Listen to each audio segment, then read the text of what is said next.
In a small African village surrounded by lush green hills and whispering rivers, lived a young girl named Mercy.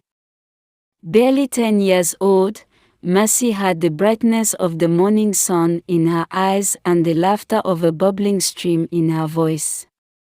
She was the pride and joy of her grandmother, Annah, an elderly woman who had raised her with tender hands and a heart full of love. Mercy was no stranger to the rhythms of village life.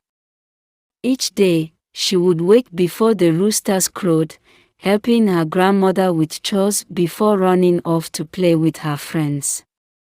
But on one fateful morning, the sky was dark with rain-heavy clouds, and the air smelled of an impending storm.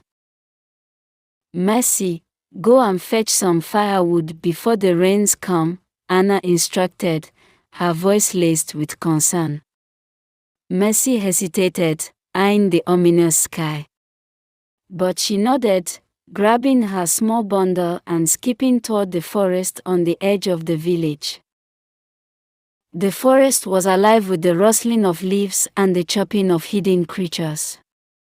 Mercy hummed a song her grandmother often sang, her small hands gathering sticks and bundling them tightly. The wind began to howl, carrying with it the first cold drops of rain. She knew she had to hurry. As she made her way back, the rain came in torrents, turning the dirt path into a slippery mess. The little stream she always crossed was now a roaring river, its muddy waters swirling angrily. Mercy hesitated, her tiny frame shivering under the rain. "I can do this," she whispered, clutching her bundle of firewood. She stepped into the water, her bare feet slipping on the stones beneath. The river surged, knocking her off balance. Her screams were drowned by the thunderous roar of the water as it carried her away. Back in the village, Annah grew restless. Mercy should have been back by now.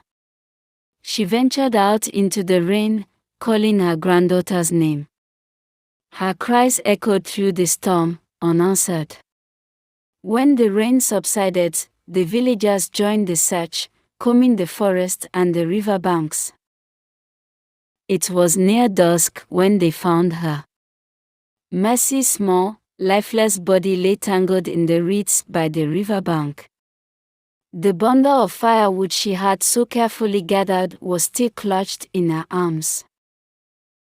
Annah fell to her knees, her wails piercing the evening air. She held Mercy close, her tears mixing with the rain-soaked earth. "Why, oh why," she sobbed, rocking the child's limp body. The river, once a source of life, had claimed her only treasure. From that day forward, Annah was never the same. She became a shadow of herself, sitting by the riverbank every evening, singing the song Mercy used to hum. The villagers whispered about the old woman whose heart had drowned along with her granddaughter. Years passed, but Annah never stopped mourning. The river, its waters calm and serene, seemed to echo her sorrow. And though the village moved on, the story of Mercy and her grandmother remained, a tale of love, loss, and the unyielding power of